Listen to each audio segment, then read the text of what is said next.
বাংলাদেশের বিপক্ষে প্রথম ইনিংসে ৬ উইকেট নিয়ে টাইগারদের ব্যাটিং লাইন আপ একাই ধসিয়ে দিয়েছিলেন অস্ট্রেলিয়ার তারকা পেসার মিচেল স্টার্ক।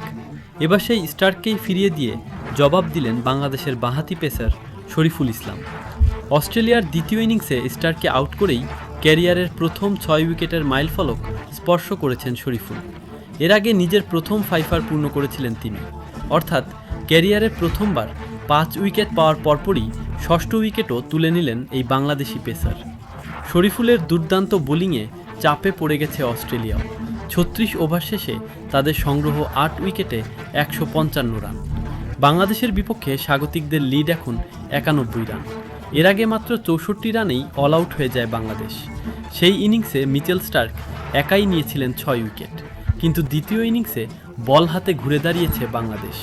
বিশেষ করে শরীফুল ইসলামের দুর্দান্ত স্পেল অস্ট্রেলিয়ার ব্যাটিংয়ে বড় ধাক্কা দিয়েছে। স্টার্ক যেমন বাংলাদেশের ব্যাটিং ধসিয়ে দিয়েছিলেন, এবার সেই স্টার্ককেই সাজঘরে ফিরিয়ে যেন জবাবটা ব্যাটে নয় বলেই দিলেন শরীফুল।